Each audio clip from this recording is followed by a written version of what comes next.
Hey guys, welcome to the Gary My Podcast. I hope you stay for the conversation, but leave feeling loved, inspired, and ready to make a difference. Let's do it.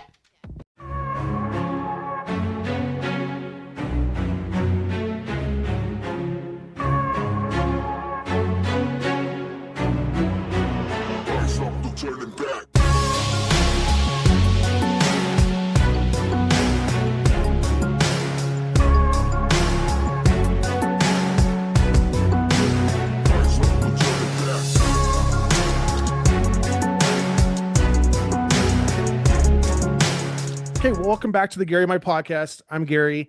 My guest today is Loughlin. You are out of Brampton, Ontario. Is that correct? Yes. So we connected. I think that we have the same sort of reach between Mentel and also with Jen. I actually had a podcast with her as well. And it's just funny. We were just talking now off air about how there's no coincidences. Before we kind of jump into the deep end, Luke, can you just tell listeners a little bit about yourself? Yeah, my name's Loughlin, 32 years old. I live in Brampton, Ontario. I grew up here my whole life. I come from a loving family, mom, dad, brother, sister. They all got kids now, daughter and sons, both of them. Uh, yeah, I grew up here. I just started getting into a lot of trouble when I was younger. I was diagnosed with ADHD and a learning disability, and my parents didn't have that issue with the other kids, and I didn't really have any childhood. My family life was pretty good. Mhm. Played hockey, played lacrosse, inline hockey. I was Right. had every opportunity in the world as a youngster until probably until I got into high school and stuff started taking a turn for the worse with some experiences.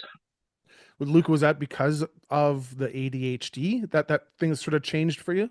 Yeah, so I would say like a monumental moment in my life is when I got diagnosed with that.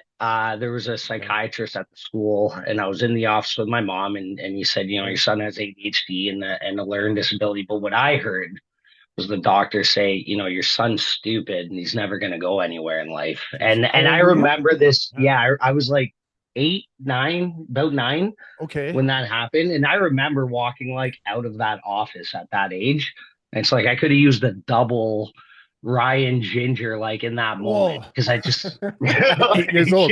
It's kind of crazy that the counselor had this conversation in front of you, like at 8 years old. How Mhm. are you supposed to process that?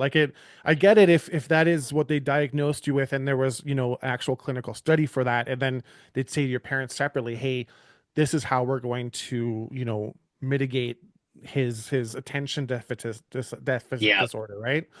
Um, so yeah, then it started like that, and then is this because I know we're talking now mental health. This is where the mental Yes. health comes Yeah. into, Yeah. and I love your shirt, by the way. Vulnerability is strength. So that's Thanks. kind of what this month has been like. And you say like you played hockey and you're a jock and you're just a guy's guy.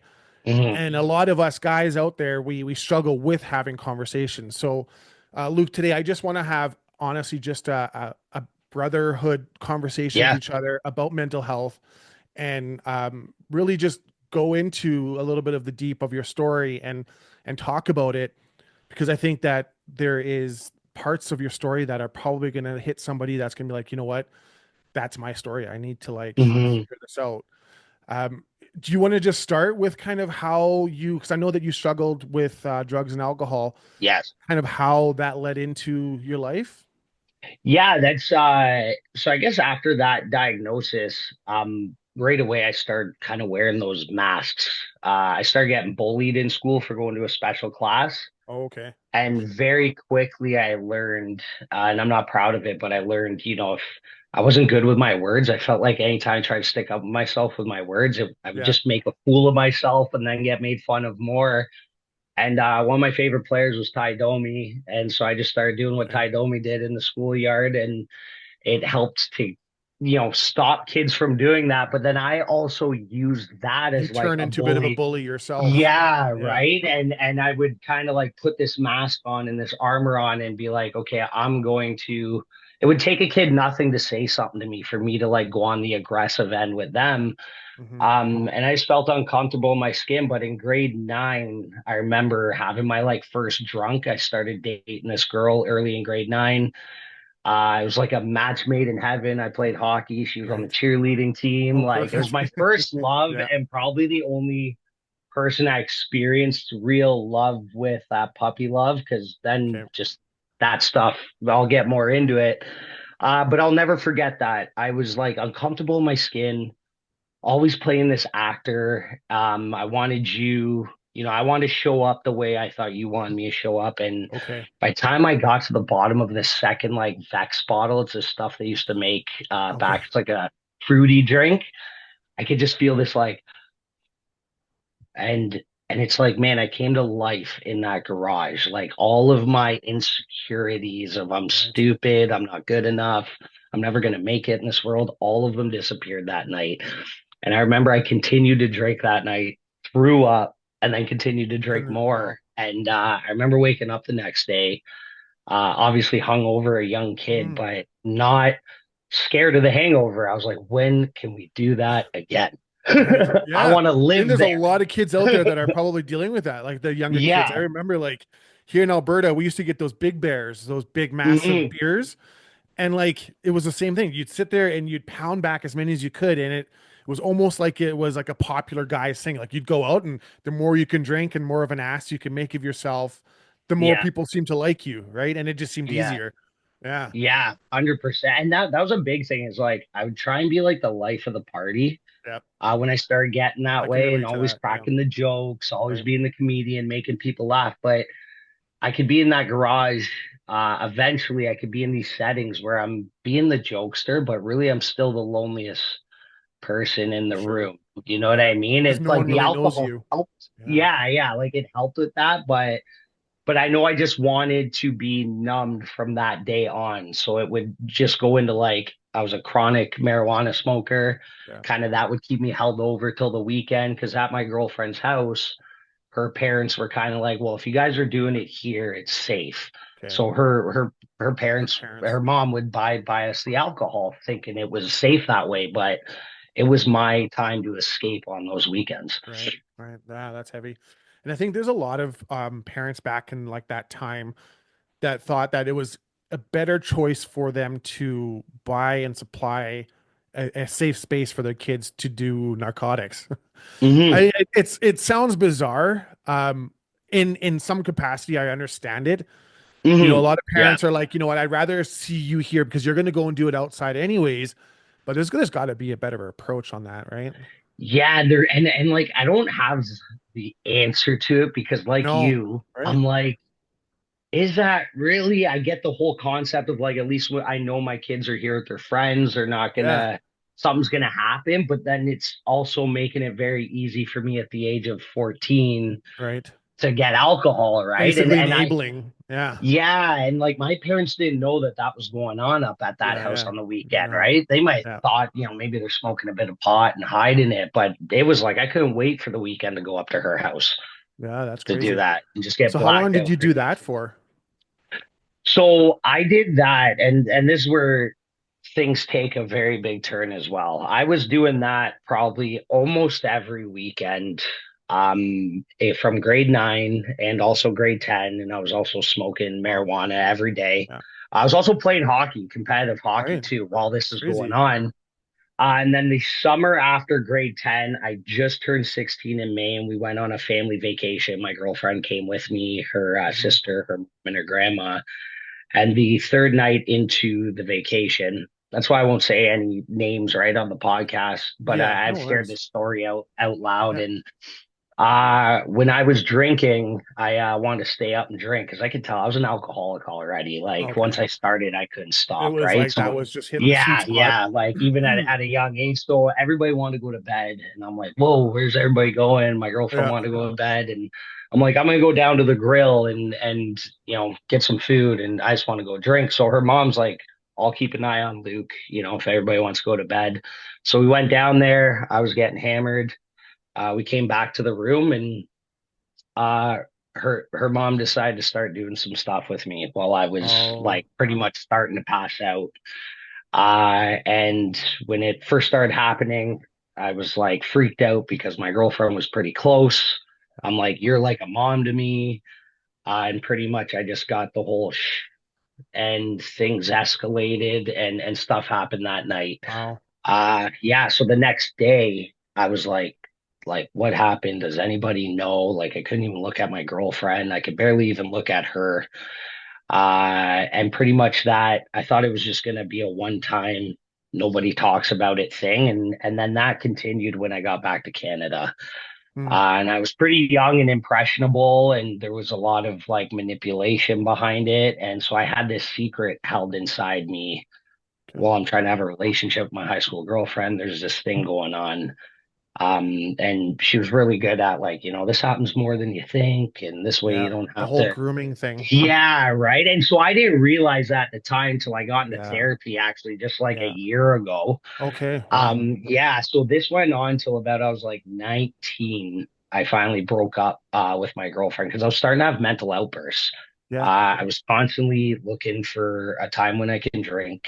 I'd get blacked out. I'd get Yeah. angry. My high school girlfriend's like, "What's going on? Like, Yeah. what's with all the anger?" Because I can't say anything. And then when we broke up, I put an end to that at around 20 and I came out with it. I Okay. finally told my parents I had like a mental breakdown at the age of about 19, 20, around my 20th birthday. Told them, went to the police, told the police about it, Okay. Okay. and the police just brushed it off. They, yeah, I'm they sorry brushed it that off. happened, man. Yeah. And because then and at that point, not only, this is now your sort of there's traumas that we do in our life. And the first one that you experienced was the feeling of not being smart enough, being dumb, Hmm. being put in a special class, and then finding alcohol and without a lack of a better word, being sexually abused by your girlfriend's mom. If to go back into a little bit of history, people on the podcast know my very first memory is of sexual abuse.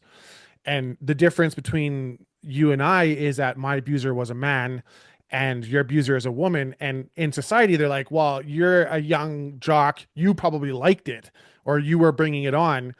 It doesn't diminish the pain and the shame that you do carry afterwards. And like Hmm. it's, I mean, a no is no. It doesn't Hmm. matter. I mean, she Yeah, could have been a hot mom and it wasn't a willing practice, right? And man, yeah, I'm sorry. And the cops not turning around and saying to you, "Hey, Luke, we completely validate what's going on here. Let's open this up." And yeah, that's just like already like recipes for complete, you know, yeah. And here's a thing that brought a lot of shame with it too is so I would compare. Because here's the thing, and that I could admit, because it was so hard to admit till I got into therapy, is like there were moments of it where yeah, I did like it. of There were course. And moments well, of that's it that, grooming yeah, though. That's yeah, 100% grooming. Like yeah. Luke, I can tell you the same thing. Like my first time experience with it, like when I was told, "Oh, this is what guys do. This is friendship. This is how it is. Hmm. This is what it is." That it's not always particularly something that is painful or unpleasurable. That's not the issue. Hmm. The issue is that it's the mind fuckery, you Yeah, know? yeah. It really is. And then I think about like so after when we went to the police called the woman in, and the Yeah. woman just stated, "Oh, it was like a consensual thing," and Okay. the police just went where. When I talked to a lawyer about it, a lawyer said at the least it could have been sexual exploitation because this person was a authority figure. They were Right. somebody that was like a trusted person and this and that. So the police dropped the ball, and when that got turned down and nothing happened, I just had so much anger in me. Like Yeah. I just had this like F everything. Yeah. Like I didn't want to talk about it anymore. And a few times when I did end up bringing it up, especially around men, and it's the way our society is, so I can't Yeah. blame them. But like, guys, that's what they said to me. Like, Yeah. Like, what do what you are you mean that talking effed about, you man? up? Like you've Like, I remember a buddy of mine saying, "What do you mean you're fucked up over that?" Like, yeah, and yeah, he said, I right. like his words. He's like, "Man, Yeah. I wish I got to do what you did." And it's like, I get it. You watch these movies and Yeah, you stuff like do. this, and Yeah. you think Like, it's great, but American the Pie. emotion, Yeah. yeah, right, and the emotional. Man, for 4 years, I'm like going home to my parents. They're asking me how Right. my weekend is. And I'm trying Yeah. to tell And them, you're oh yeah, hiding this big and you're thing. hiding this, and this Yeah. person's a family friend now, and this and that. So it was a lot of like for a Yeah. young teenager growing up into Right. a man 18, 19. Mm. I'm still a kid. Yeah, of course. Um, the emotional anguish was Yeah. unbelievable. And Yeah. it taught me how to lie and hide Right. things too, right? Because And nobody it's knew what also was again, going you're on. lying to yourself because Yeah. you're feeling a certain way. You're going home and you're pretending to be somebody you're not. And like all that Yes. emotional damage and like that baggage that you have to like now when you're later in your life, in your 30s, you're still unpacking. Yes. Yeah. Still unpacking today because then I just went on a tear Oh yeah. of yeah, I got hooked up with a couple buddies that were into selling drugs, and Sure. I wanted to do that. I wanted to play the character of having the money and being tough, and so it was just a party for about 2.5 years. I was in the drywallers union. I quit it because I was like, why do that when I can do this? Right. And seen a lot of messed up stuff in those times, got myself in a lot of sticky situations in those times. And then the police force here came and raided my house. Okay. My poor mom and dad. So were you Um, dealing at that time? yes, yeah, Yeah. I was dealing and using as well. It was also Yeah. Right. feeding the addiction part of it, and probably about 4 nights a week, I'd be drinking and doing drugs and Hmm. going out and doing stuff like that. And my parents started losing me. Like I wasn't the son For that they sure. raised, Yeah. right? And I'm just got this whole bravado. When my house got raided and it shut that all down, then it was just me trying to hold job after job, Yeah. broken relationship after broken relationship, because I can't be my authentic self with any girl. No. I show Well, you up for the haven't dealt person. with anything yet. Like Yeah, it's all this like crazy like baggage that you're bringing into every scenario and situation, hey? yeah, exactly. So I'd always be able to like put on for about 3 months Yeah. this like this mask, right? Yeah, That and you'd I'm almost a like good guy. fool yourself even Oh, at that a point. 100%, right? Like I Yeah. feel like I had these really good intentions, right? And then Yeah. after about 3 months, the drugs and alcohol would start coming in stronger, Yeah. and that relationship would What was veer your off. drug of And choice? cocaine. Okay. Yeah, Yeah, yeah. I was on crystal meth, addicted for crystal meth for about a year and a half. And I Really. found myself in a jail. Yeah, I was Yep. locked up and like yeah, so I completely understand and relate to your story. I've been there. I didn't typically have enough product on me to be selling, but I definitely Hmm. had enough for me to go to jail, which sucked. Yes, yeah, right. Yeah, because and too, right? Like and with the laws, I guess too, right? If you have a certain amount, they Yeah. almost want to Well, I was equal in Cape that to Town what in you're South doing. Africa, so I ended up being in like in an African Ooh, shantytown jail, which was I don't know, was expedited to a lot of my mental health issues at that time, right? And I was same thing. I was with a girl and she was also addicted to the drugs and a lot of bad relationships and everything else. And I was completely fake on who I am. yeah. Like with the my abuser and my life that like led up to it. Like if you go back into the podcast, you'll see it. There's like a progression. Hmm. I had a lot of like sexual identity issues, and so I would like Hmm. just use and abuse everything like as much as I could. Yeah, yeah, and that's a huge thing. Like you said, use and abuse anything. It could be for alcohol, drugs, women, Yeah, like sex, for and I sure. didn't even realize how self-centered I was when it came Hmm. to women. And today I can see the patterns, especially stemming from something that went on because For sure. I had such this anger towards Yeah. women too.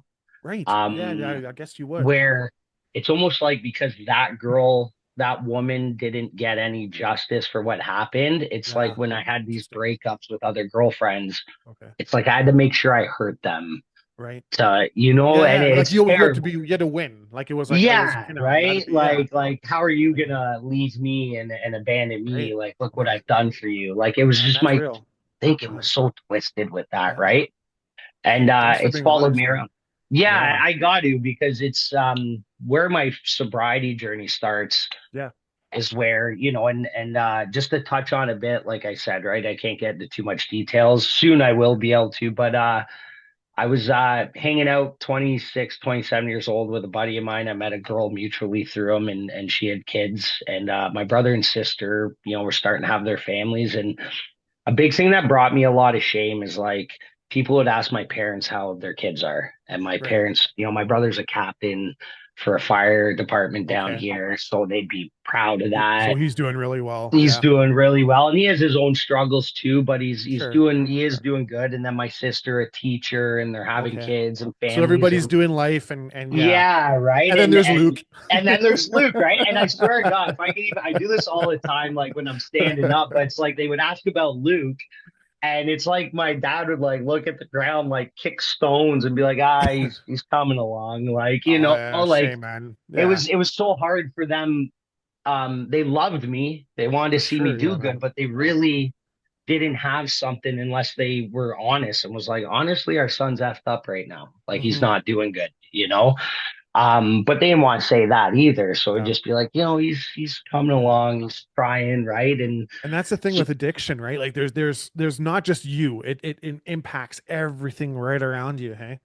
every man, my mom's got PTSD, like Okay. a hundred Yeah. percent Yeah. from the constant worry, the outbursts that I've Right. had while Yeah. drinking. Like she, even sober now, if something seems like it's off, she can Right. be like, "Whoa, like what's going on?" It's like a dog jumping out of the water onto a dock. It shakes its Yeah. hair. It touches anybody that's around them, Good right? analogy. Yeah. Yeah, Yeah. right. So then what was the fuel behind your addiction? Like, I mean, I know that you were going through everything, but was there a time when you were like in your mind, you're like, I'm doing this because of, or is it just something that it became a way of life? So there's times that if somebody asked me why I drank the way I drank or did Yeah, drugs the way I did, there was times where I would say it was that incident with it the was, eh? sexual Yeah, abuse. For sure. Because I always felt in my mind that I got so done wrong by with that. yeah. And I did have that, like, man, if this happened to you, you would Well, drink and I too. think that like I think we can talk openly about it. I mean, I know that you're working on your mental health. I mean, I do as Hmm. well. As far as from an outsider's point of view, when we're abused, we are done wrong by 100%. Yeah, yeah. It's but the difference is that it's not by any reason of our own fault. Like we didn't Hmm. cause that. And even in like you were saying, like there's times when like in the abuse over the time, like there were moments when it wasn't like it was completely all bad, but you knew in the back of your mind that when you went home, it was bad. Like it doesn't Yeah, matter. Like, yeah, it's like, yeah. you Oh, know, 100%. Yeah, yeah, and here's a big thing too is like um yeah, like that what happened I through therapy, it's like, I it took me a long time. nice. My therapist had to say like you were raped that first night. Like Yeah.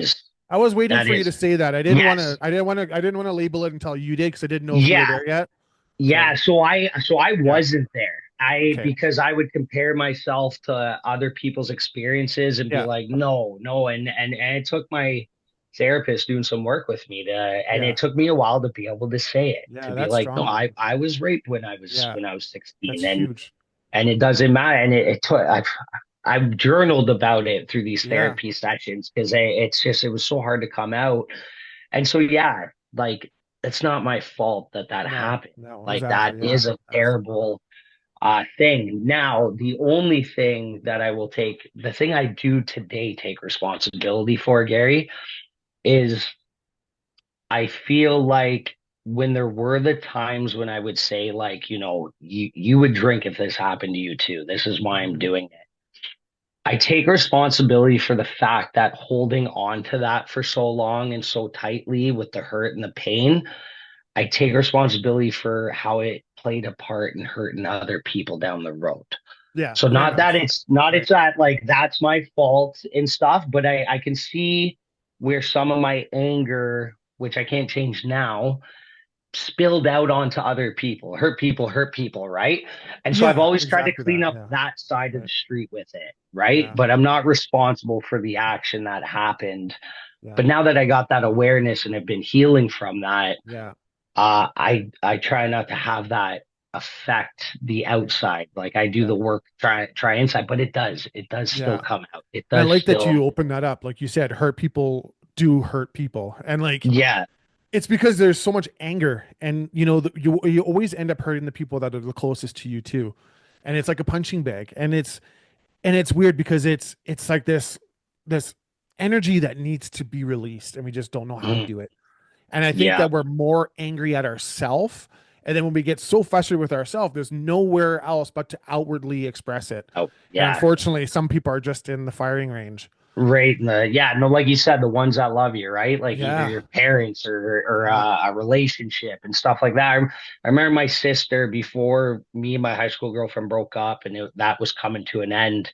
I was having an outburst, and I had like an empty fishbowl in my basement, and I just couldn't tell them what was going on, and I was so frustrated. And I like took this fishbowl Yeah. boom, right over my own head. I still have like a Right. scar of it because it's like you want to release that, but you're Yeah. also holding the Yeah. words in I what's feel that. going on, right? Man, that's so And real. it's like my sister sees that and is like, man, what's Right. going on with my little brother? Like, Yeah. I know. when he can't express it. No. And honestly, I think that by us talking about it, there's going to be somebody out there that's like, that's me. That's Yeah, like me to a yeah, T. man. And like Yeah. and like I think that when we're stuck in those places, like I've been there too. Mine Mhm. was like I didn't get so angry at other people, but I expected them to fix me. And if they didn't Yeah, fix yeah, me, and if we'd go out and get drunk and go party or whatever, and if they weren't being a certain way that I wanted them to be or whatever, I would hmm, leave or I'd be like, you know yeah, what? yeah, I'm out. Like you're just a shitty friend. yeah, yeah. You're Like not understanding. you I'm don't taking my understand me. ball Like, and I'm going home. right. And Yeah, like my buddies like the next morning they would like come over. They'd be like, "Man, you were crazy last time." I'm like, "Whatever." yeah, Like yeah. yeah. But it You was the guys same left. thing. I Yeah. just the more I would just take it just to numb it and like honestly having these conversations as guys, as Yeah. people who, you know, earlier on in our life and our journey, we weren't as open as we are right now. And I think that we could have had a better first half of our life if we were more honest with ourselves Hmm. and honest with other people, Yes. right? Yeah. And that's a thing you said, how you were with your bikes, because I was like that with family and other people too, where I'm Yeah. like, you don't understand, whatever.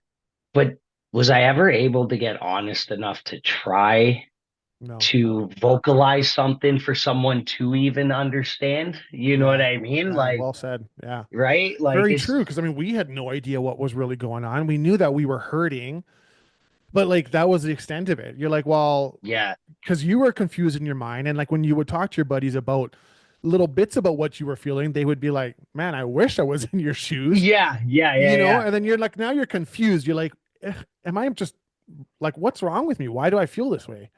Yeah, man. And they feel like weird. And you're Yeah. like, because I remember too, one of the conversations after somebody gave me that feedback, I went into the mode of like, yeah, fuck, you're Oh, right. yeah, you're Yeah, right, you're man. right. You're Yeah, right, yeah. man. Yeah, You yeah. know, Like, yeah, yeah. like, Trying to do that, yeah, right? And I yeah. and And I then think I go that's the home. masculinity that we have to like tear down. I don't think Yes. that we Yeah. can't.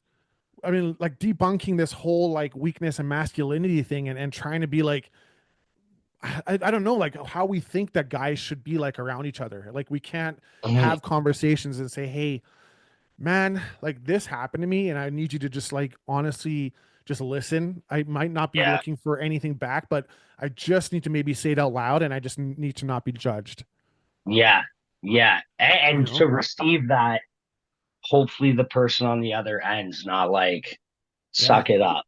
But like, how do we Or bridge that gap? Like in our masculinity, in our like our friends, like guys. I mean, girls seem to be a little bit easier to express feelings. I'm not saying that's painting everybody with the same brush, but I Mhm. think for some reason men just have like this harder shell.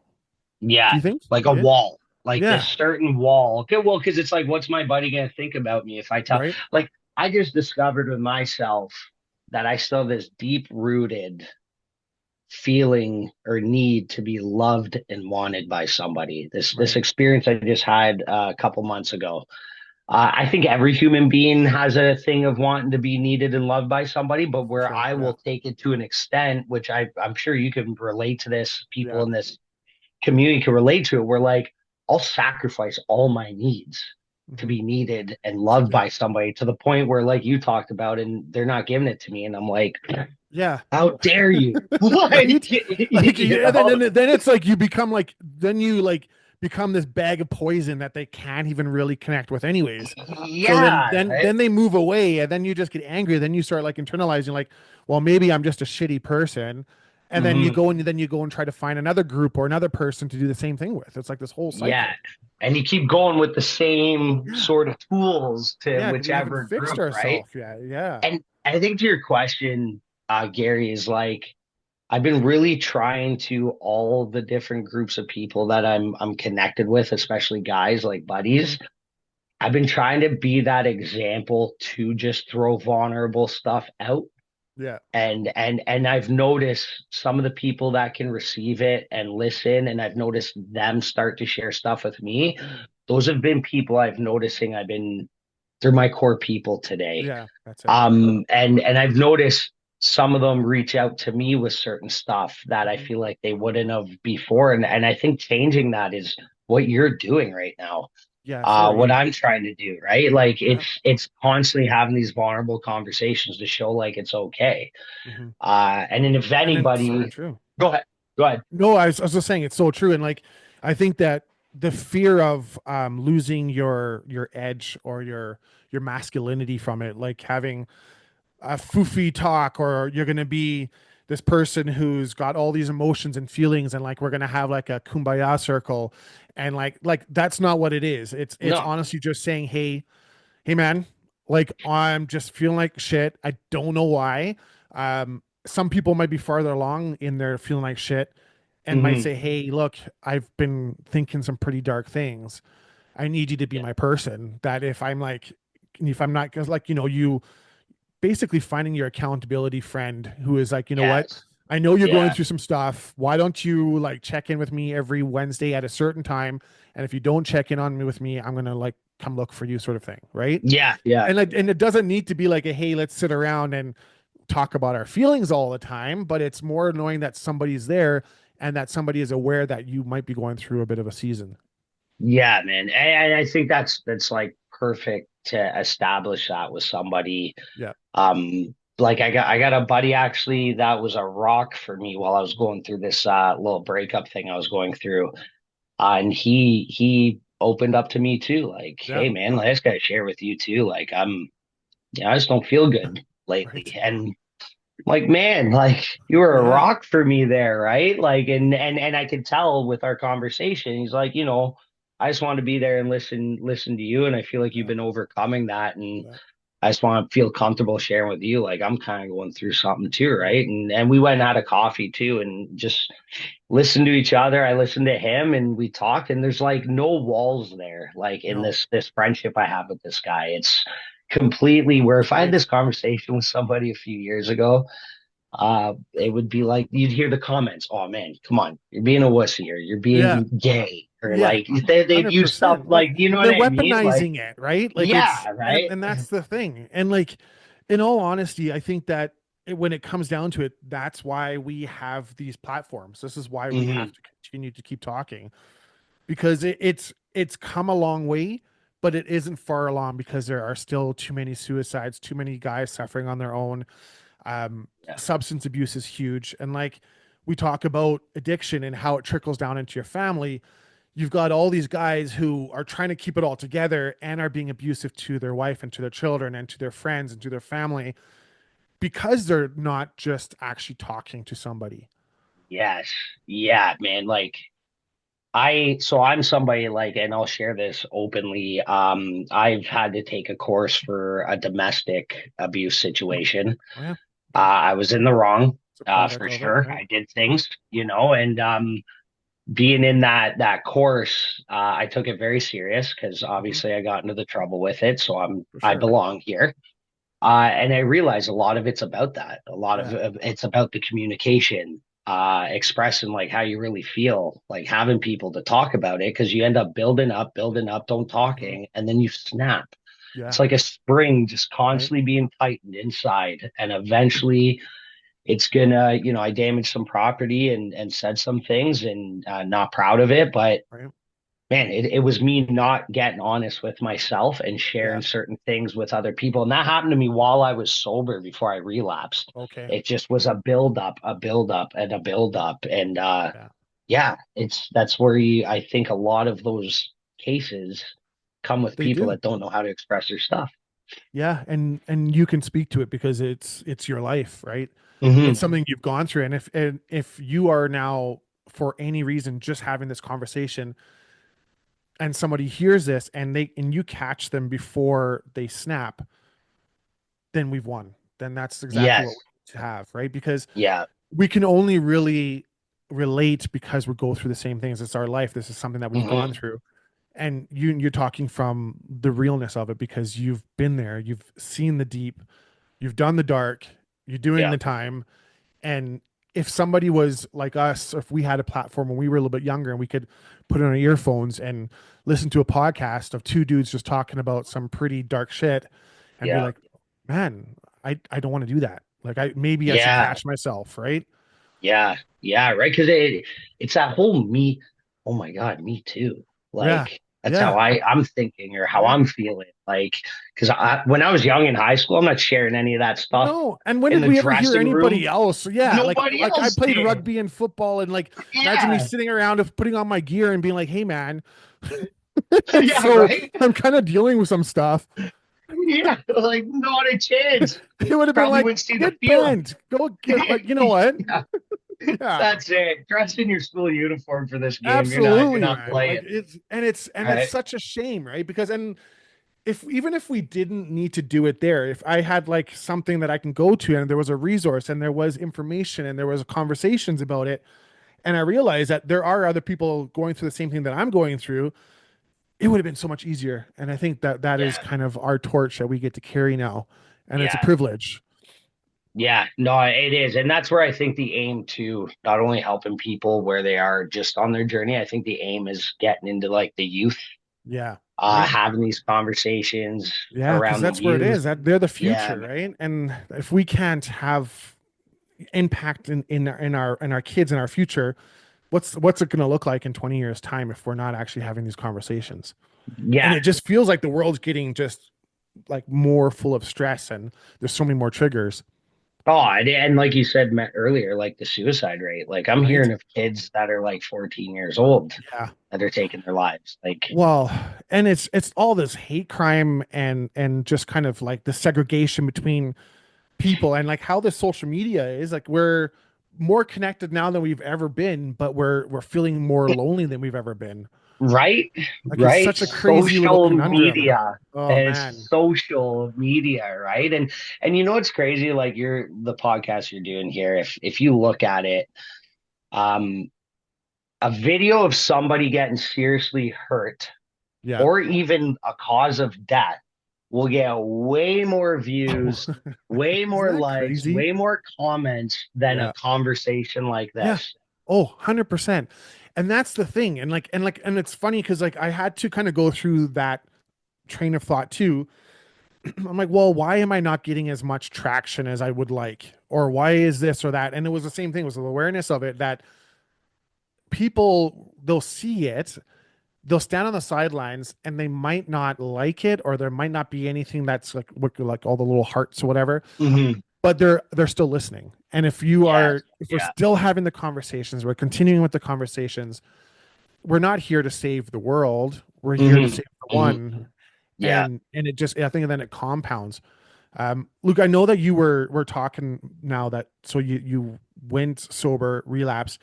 Before you went sober, what was your rock bottom? Where were you that you were like, you know what, today's the day?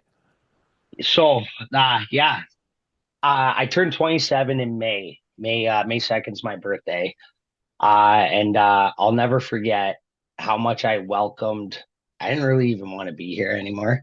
And Okay. I remember drinking with my buddy on May 2nd and saying, "Hey man, like it's my 27th birthday. Maybe I'll join the 27 club."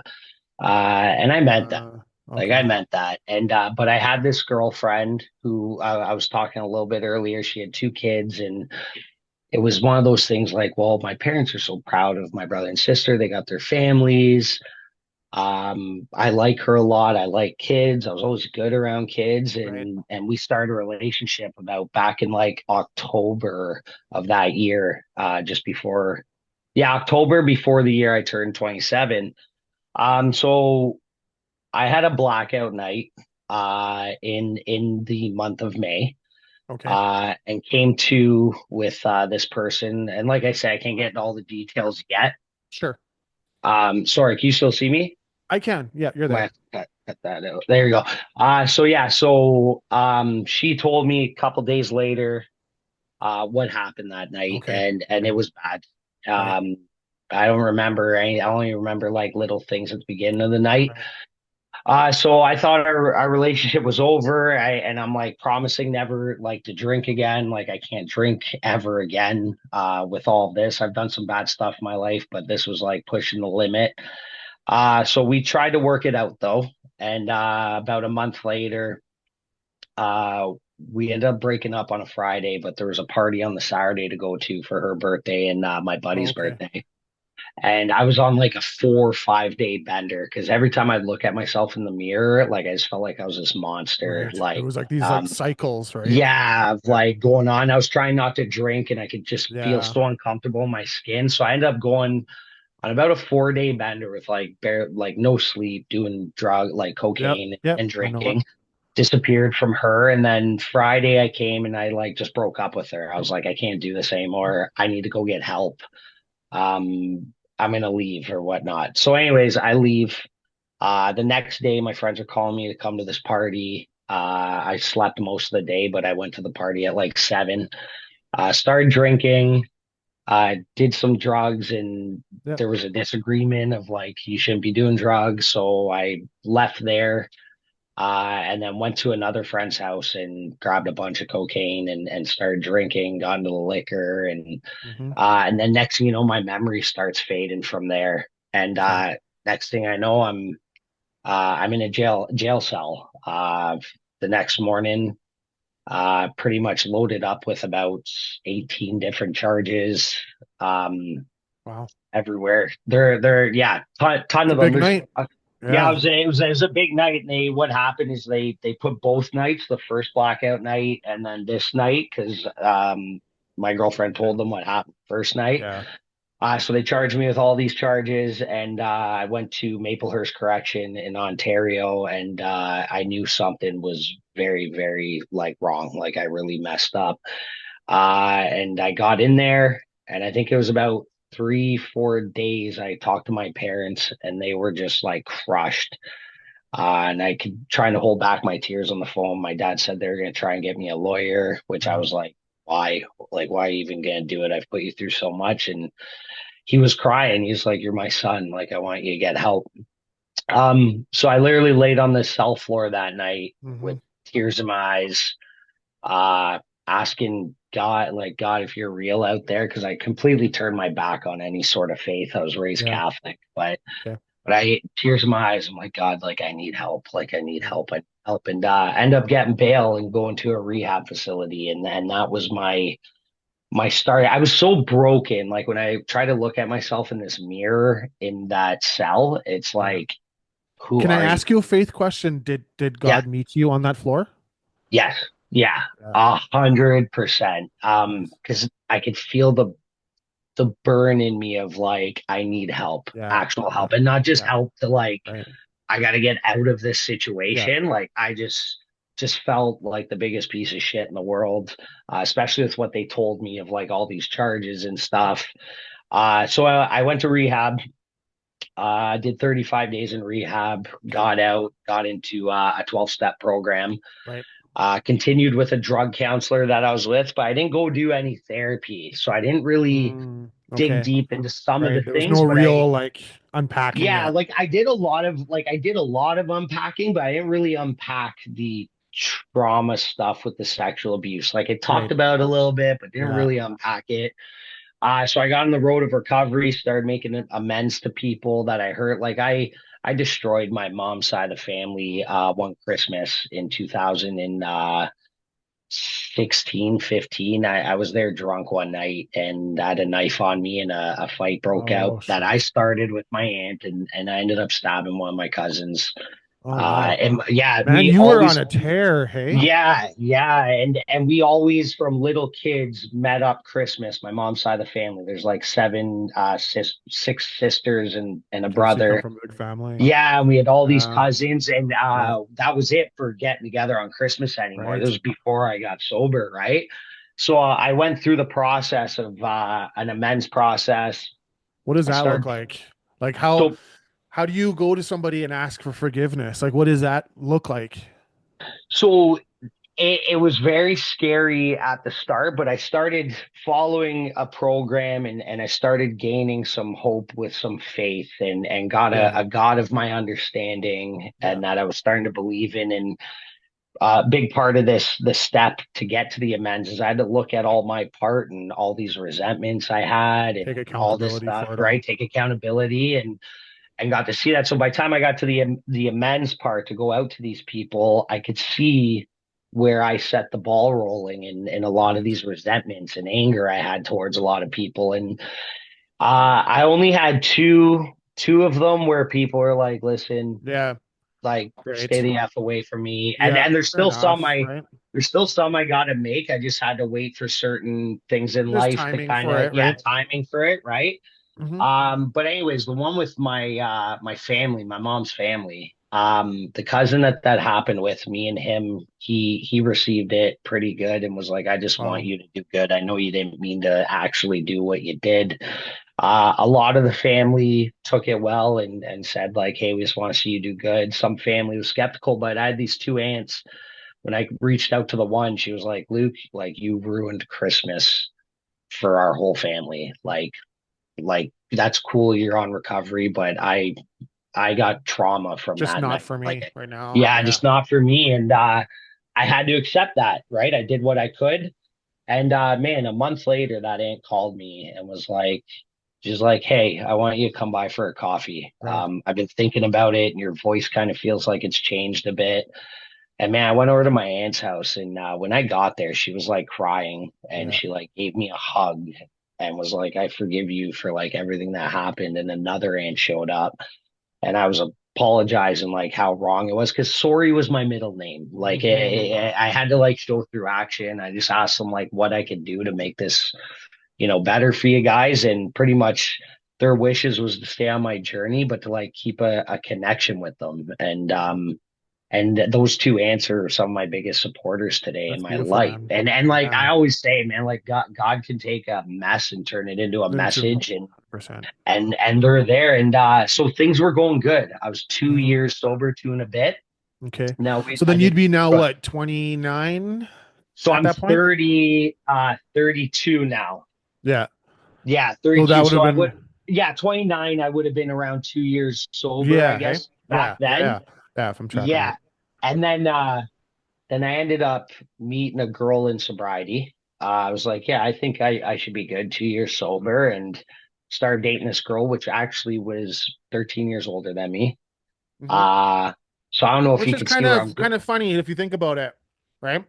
right. And are you Okay. you relating to what Yeah, we said? Yes, your first trauma. Yes. exactly. So, So, and she was blonde like this lady, okay. and Ah, I didn't even clue in that this was what no. was going Okay. on in me, right? Okay. So we started dating. I mean, I not was that on there's these. anything wrong with dating older women, but like in No, your circumstance, it just seems yes, very no, like there's coincidental. nothing wrong with it Yeah. at Let's just all. put And that. yeah, right. So I don't see this till I get into therapy later on. So I start Yeah. dating this woman, and things are going good, but then they're slowly starting to go off a bit. I also am breaking my bail conditions that I'm on from the 2019 thing to go see Okay. All her right. Right. because So I it's want all to this like going on again. Yeah. yeah, and now I'm Right. starting to not be honest and Yeah. I'm not telling my Self-sabotage parents mode. everything again, self-sabotage. And 9 months, 10 months later, I'm in a place around three. Now I'm like, no, over a year. I'm 3.5 years sober, and I'm as sick as a Yeah. dog again. With my thinking, my emotions, Right. I'm holding stuff Yeah. in. And we got into a couple fights. and I got really angry. I broke a phone. I ended up slashing a tire. She called the cops. When I found out the cops were coming, I ended up stepping into a bar. I just loaded up on medication for my ADHD. I was taking 10 milligrams of Adderall. Wow. I broke Okay. broke those all up, a bunch of them up, like snorted them, started drinking, full blown relapse, down to the strip club, down to grab cocaine, and I end up getting arrested that night. I get put in jail for Wow. a week, breach of bail, uttering threats, mischief. I get out a week later. My parents bail me out again. I'm like, okay, I'm gonna stay sober. That night, I drank a bottle of wine and Yeah. had a bit of cocaine left from when the night I got arrested. Did that. My parents found out. So I'm like, okay, I'm done. I'm gonna get back into recovery. I had no contact order with that girl. She reached out to me. We started talking again. Next thing you Oh know, no. this bedroom right here, I'm jumping out of that window late at night when my Oh parents go to no. bed at the age of like Right. 30 Yeah, to go yeah. see her. And then I just couldn't take it. I was in such a messed up place with all this and the shame of the relapse and stuff. I started lying to her again, and I wasn't jumping out of this window to go see her. I was jumping out of the window to go drink and do drugs. Yeah, And yeah. I told her that I was at the strip club one night. She freaked out. We got into an argument. I kept calling her phone. She called the cops. The cops came to arrest me again for breach of bail. This time I was so messed up on a 3-day bender by the time they got to me. When the cops were at the door down here, I'm like, oh, I got to get something. I end up jumping out my window again and jumping into a backyard. And then I like rolled my ankle and like hid in this backyard until a canine Dang. dog came and found me. Yeah, and then I got brought back to Maplehurst again, and man, I wanted to die in there. Um, I was never a fentanyl user, and I was asking Mhm. guys like if they can get me fentanyl. Yeah. Okay. My parents, when I talked to them on the phone, I think the second day I was in there, they're like, "We're done. Like you're gonna Hmm. have to figure That's this it. out Hard on love your now. own. Yeah. We can't do this anymore." And man, I wanted to die. I was like, Right. I don't want to be here anymore. The guy was trying to get it for me, but he couldn't find it. Then I volunteered. I told the jail I was an opiate user to get Suboxone because I just Mm. wanted something, and I was trading things for people's medication. I was snorting medication Man, all you were day, deep in every there, hey? day. And I was like thinking about should I like swan dive into like the toilet and like Yeah. I Oh all yeah. these All those thoughts. things that go on. I know it. Yeah, Yeah. right. It's just I all know. like in Yeah. my head. And man, like what happened is January 17th at night, I read this book, and to this day, I can't find it and the name of it, but it's about a guy that was like starting out as a career criminal because his dad was too, and he ended up getting locked up. And he found God in jail and started helping guys. And the guy owns like these recovery centers for guys coming out of jail. And I can't remember his name, but I remember the book, Right. and it talked about his experience and how he found God in jail through a prayer. And at the end of his book, it's like whatever your conception is of God, mine, his was Christian. Mhm. He's like, say this prayer, like to try and give your life over, to God and stuff, Yeah. and Yeah. The that sinner's you're prayer. Yeah. forgiven. Yeah, and man, I had tears in my eyes, broken. I read the end of that book. I went down off of my cell, got on my knees by the window, and I read that prayer word for word. And Just Gary, when I woke surrendered. up the next day, Yeah. I didn't bother the guy that was in the cell for his medication. I didn't want to use drugs. And then an hour later, the chaplain came onto our range, Chaplain Loyce. I'll never Huh. forget this guy. I'm still in contact with him. And he looked at me and he could see something in me. He's like, "You drugs? Like you in here with Yeah. drugs?" And I'll call him like, "Yeah." And he like poked his hand through the slot because he was handing out these books. And he's like, "You're worth recovery. Like you're worth a better life than this." And man, it gave me so much hope. And I got into his recovery course there that he tries to run when they're not on lockdown, and that started my journey with hope to get sober again while I was in Wow. there. I spent 3 months in there before I got bailed out Wild. again. Okay. Doing the Well, that's addictions a proper courses, stint. yeah, Bible study stuff, anything I could do to just like fill myself up, and Mhm. then trying to help young guys in there. And then I went to rehab again after that, and Okay. I've just been full steam ahead Working since. on it since. Yeah. Man, that I mean, like I'm just sitting here, I'm like listening to your story, and like I have quite a story, but I think yours wins. No, no, No, no, no. and in a sense that it is so powerful, and I thank you for being so honest. And like, there's a lot of people out there that have gone through probably you would have, and wouldn't have been here as open and real Mhm. about it, and having a conversation about it, talking about your past and like all the heavies that you went through. I don't know, man. Someone has to hear this. That's exactly what Yeah, it is. And it's one of those things, like I go through my story. Like honestly, if you have a chance, like start I'm out, going to. I am going you'll like to I'm the same. after I'm like this. there's just like Yeah. one thing after another. It's like a train wreck. And it's like, and then I like went into like this like downward spiral of complete like self-sabotage. And I had the moment in a jail cell too, in Hmm. South Africa. And I was just coming off of crystal meth. I was in there for 3 days. I was Oh, asking for shit in there too. And yeah. as soon as I got in there, this one guy's like, he saw me, and like in those jails, they'll steal everything off of you. Like in some parts I of bet. Africa, they'll just Yeah. like they'll just strip you right down, and they'll kill you for your shoes if they have to. Hmm. And I ended up walking out of that jail with both my shoes. And this guy, he out of nowhere just came out to me, showed me he's got like a little shank, and he's like, "I'm going to take care of you." And I remember like just asking God, I'm like, I need help. Like I can't. Hmm. Like I'm so Yeah. addicted. It's like out of my Yeah. control. And that night I went to go look in the middle courtyard. I went to go look through the window, and Hmm. on the windowsill, because I didn't speak in the jail because I have a Canadian accent. Hmm. Hmm. I didn't want to stick out, so I didn't say Yeah. Yeah. anything, you know. And so I like was kind of back to the wall the whole time, and I looked out the window really quickly. And on the sill, it said, "All Canadians have hope." And I was like, "What?" In the middle of Africa, in like, I don't know if I was hallucinating, like I was coming off the drugs or Yeah. whatever, but to this day, that was a beacon for me. I was like, okay. And I don't know if I actually saw it or not, but it was something that changed for me in my Hmm. life.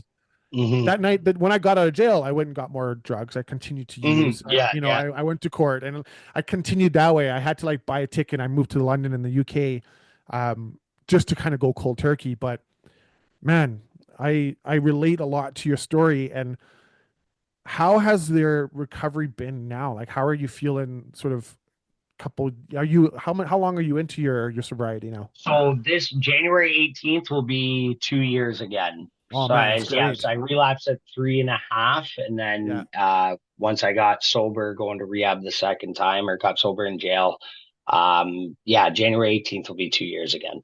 So your first time was also 2 years or 3 years. What are you doing differently now the second time around that's different than your first stint? Like, because I mean, now you know the triggers, right? Like you know, Yes. okay, like, so what's the difference now? So I would say like so I was 3.5 before I relapsed, and it was around 2 years, so pretty much this time Yeah. almost, is when I got into that relationship and Right. got That's what I'm saying. Cause involved like and started, sometimes there's always like a yeah, and cycle, like right? Yeah. self sabotage like Yeah. moment, which you don't see at the start. So this No. time when I got out of rehab, I continued. I went and got a new, mentor sponsor in this program that I'm in, but I also was like, I need to see a therapist. Yeah. I need to open up about all of that stuff that went on.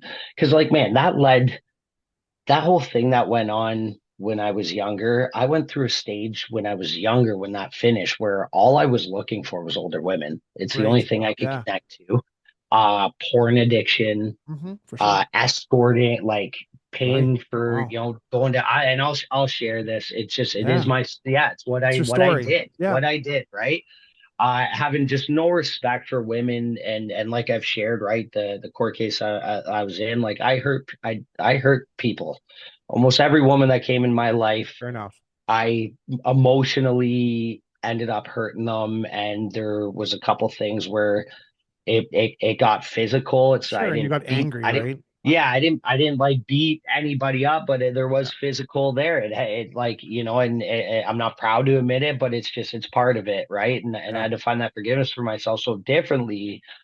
Is um is the therapy and that honesty of like, there's something bouncing around in my head. I'm Right. sharing it with somebody. Yeah. Like, I got to get things out of my head because I obsess about them. And then what's also too different is I got very involved in a local church that I'm with that has Okay. been such, man, It's been it's like a been home pillar, to hey? me. It's been Yeah. home to me, man. Like, and it's not one of those, there's so many people in this place that have mental health and addiction Yeah. Well, struggles, and and that's the I thing. love If you it. go to a church and everyone's perfect, you're in the wrong church. You're in the wrong church, right? This place is like a hospital, man, for Yeah. Yeah. like the wounded, 100%. and I connect with people, And they've and got so like I men's groups and they have, like, yeah, yeah, yeah, yeah. right. Yeah. So like I'm very involved in there. I also do some service stuff with them. And I just the Good social plugging media in, stuff. Yeah. right? Like Yeah, that I just is. one day where this shirt, how I got it was from Yeah, like, Brady Leovold from Puck Support. okay. Yeah, great guy. He's got an amazing story. And I seen him doing something on social media and the vulnerability. I was like, man, you know what? I effed up so bad. I was sober. I had so much shame with how I effed up and ended up back in jail. I'm like, I'm just gonna start sharing my journey and throwing things out there Yeah. that I know because vulnerability sets you up to get judged, Yeah. sets you Sure up for does. people Yeah. to be like, oh, that guy's like all that. So Yeah. I I know. I found courage in doing that. Where man, I've had people from my past hit my social media stuff Hmm. and where today I'm like, hey. Thanks for reminding me of who I used to be. Right. I was there. I know these things have happened. And if it can help one person be like, oh my God, I'm Yeah. not alone, that's gonna help. So that's also a different thing. Doing the social media stuff's different. But prayer meditation I take very serious today. Journaling, Yeah. therapy journaling, talking out loud, physical, getting, Yeah. taking care of my body as best as I can. I'm still trying, I'm gonna quit smoking eventually. It's still, One thing at a it's time. still Yeah. there, one No, thing at a yeah. For time. sure. Yeah. But therapy was one of the biggest game changers because I got to really open up about the whole stuff that happened with that lady and get Right. to see the patterns of how it overflowed into all these different relationships till it almost happened to me again not too long ago. Right. I got in a Yeah. relationship with Well, a it childhood happens, friend. right? Yeah. Yeah. And it's the thing, and I think that when what people don't understand is that recovery is not a finished destination. It's an Oh. ongoing thing. And I think that a lot of us people who are going through a lot of our mental health like journeys of working on ourselves, Mhm. we forget to tell the story of, hey, you know what, two steps forward, sometimes three back, Yes, you know? exactly. Yeah. Yeah, we forget because my life in recovery is not just every day I wake up, I hit my knees Birds with are a prayer of thanks, chirping and the sun's and I'm shining through the just window Mr. and fresh Positive socks all and over the place. underwear. Yeah, I literally, if I don't beat my ego up 100%, man. when I Yeah, get up in the I know. morning, because I'm I all know. I think about in the And morning, some days you I'm not know? really good at it either. Then I'm like, you know what? I'm just going to have a shitty day today and I'm going to call it a shitty day, but I'm Yeah. not going to react. That's it. Yeah, right. As long as you Yeah. don't react, but like there's some days there's a cloud Oh, I hanging over my know. For head, man. sure. Like For I sure. am diagnosed too with depression and You are, anxiety, and especially from the there's drugs and stuff, because yeah, and it does there's screw up your chemical oh, balances. like 100%. very much, Yeah. right? So there's also It's times too that I've awareness started to though. learn, yeah, right, where just because I have a black cloud over my head today, it doesn't Hmm. mean I'm doing anything wrong. Yeah, and it doesn't define It you. And doesn't, like you yeah, can have a shitty day, whereas before when we had those days, we're like, well, I'm gonna go and get a drink, right? exactly. Gonna go Now get you a could be drink like, or well, do I'm going something. to journal. I'm going to put it in on a piece of Yeah, paper and I'm going to like let it out. I'm going to pray about it. I'm going to go to the gym. I'm going to go yeah. and tinker in the gym, in the garage, or whatever. Like you can keep Yeah, yourself occupied, something. Or right? watch a movie, funny Watch a movie. movie, even Do just like stuff, yeah, screen right? save Like, on, right? Yeah. yeah, right. And Yeah. it's like I relate the most to people in recovery when I hear them talking, when they do talk about the rubber meet in the road situations, Yeah. life on life terms, because life Hmm. hits us. It hits It us, does. man. It And not does. every day is Easy the ones. joyful, easy thing, right? Oh, And one thing like I'll share with you that's kept my faith in that, and I do believe that it's gonna be okay. I believe God's got a plan. But when all this stuff happened back in 2019, it was looking what was weighed over my head is like 7 to 8 years in prison. okay. Yeah, and it was something that crumbled me with fear a lot. But something I've kept my faith on, Gary, is if God's got a job for me to do inside there or something to Hmm. learn inside there, Right. that's where I'm going to go. Yeah. If my work's to do out here, this is where I'm going to stay and this is where I'll pay, the price and the consequences and everything. I have total remorse for the things that have been put up against me and I wish I could repair it right now. Yeah. But I did have to take a decision to go through a certain process with it. But yeah, I give that up to the God, my understanding. I Right. believe there's a purpose, And there's for peace everything. in that. Hmm. Yeah. And I think the peace is the biggest part. I mean, we do things in life and there's always consequences for our actions, and that's always a given. We can't run away from our past and be like, well, Hmm. that didn't happen, and try to, skim over the top. The fact that you're working on it, you're facing it face on, head on. It's an inspiration. If you were turning the tables around and like someone comes to you and you could recognize them, they're doing the same journey that you just gone through, what would be the one key advice that you'd offer that person? Like as they're going down that path, like Yeah, that or that they're like same at a path. point where they're just like life around them is just crumbling apart and they're taking people down with them. And Yeah. if there's one little nugget that you can offer somebody, even if it's a couple of them, but if there's something that you'd say that you've learned that has really ignited your change, what would that have been? Mhm. I think that would be there's like a couple things. I think like a main sorry, like there's so many things I'd want to say, but Yeah, man, there's like for me, like you don't have to live this way yeah, anymore. You don't have to live this way. Why don't we throw the life raft into the water? You grab on and we'll help you get back onto the boat. yeah, Um, nice. literally, man. Like, So in you saying that, I know that you're working on something right now. It's very much in its infancy stage, is what I'm kind of understanding. yeah, But you've got a project going on that is it kind of like a lifeline that you are looking? Is this where that sort of comes from? Like, yes, yeah. It's yeah, I'll share it. I shared it with you. It's called the Inside Job Project. yeah. Um, and I got a logo for it, which it's got a silhouette with a lighthouse going through it, and the lights kind of Oh, like coming really? through the Nice. silhouette. Yeah, I'll have to send it to you. I'm trying to finalize that, and where this stems from is when I was stuck in that darkness looking for help. Some of the people that reached their hand out to me, they were lighthouses. Hmm. You could even see it in their eyes that they had these stories like me and you, but had Yeah. this like life to them. And I was that lost boat in the ocean, man. No direction, don't know where to go. Mm, And then the inside job project too is recovery and healing. It's all an inside job. it is. Yeah. I can. We looked, you can relate, we looked for all these external things to fix us, which I can still today find myself doing. For sure.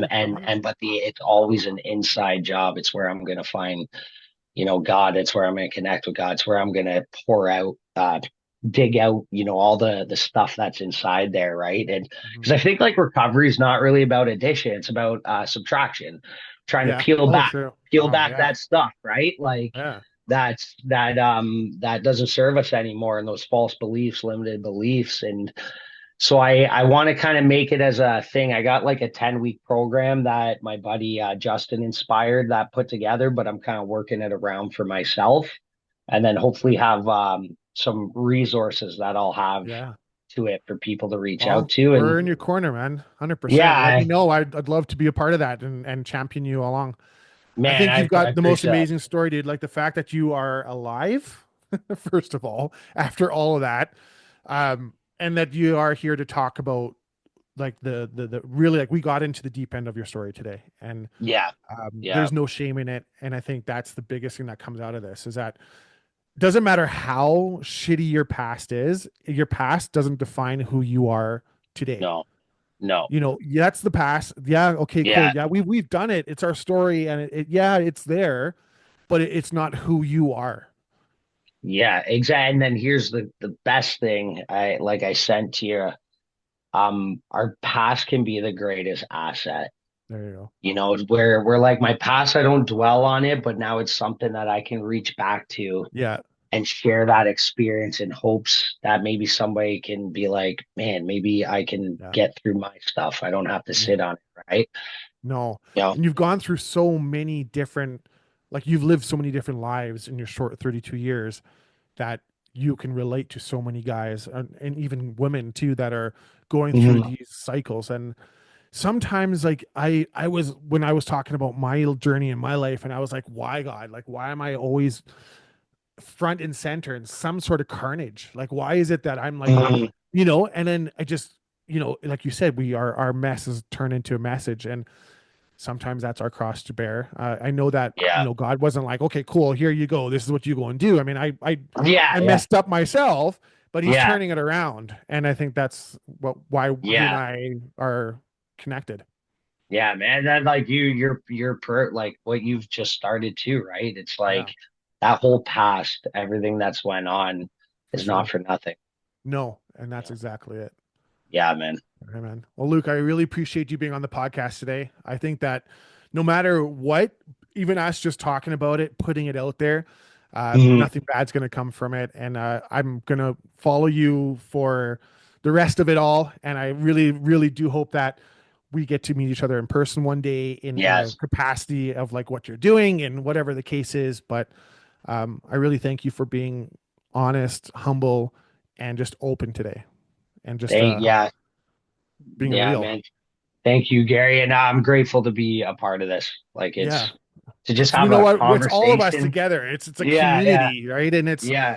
I couldn't do this without you. So Mhm. it's together. And I think that what we really need to just push out there is that we do have to continue to grow community and people just, we just need to take care of each other. I mean, We do. just we do. 100%. 100%. Yeah, And we need an army we do. in this, man. And people Well, that are going to consistently go. when we both have faith and we know that there's a spiritual warfare Yeah. and it's real. It is. It's as real Yeah. as can be, man. Yeah. I had such a great time doing this, brother. Yeah. Me Honestly, too. such a great time. And Me it's too. like the whole world stopped while we were doing this It did. conversation. I I know. loved I'm it. like, I'm looking around. I'm like, I like it's so quiet. My cats What normally would have time been is in it? here. Would have been like busy. I would have like it honestly just flowed so well. Yeah, man. I'm just gonna say one little quick thing. If you enjoyed Yep. this podcast and this was something that resonated with you, I'm gonna put all of Luke's details in the bio on the bottom. There is a little tab that says text me. When you do put your information in there, just put your phone number or your email, whichever one you want, if you want of us to reach out to you.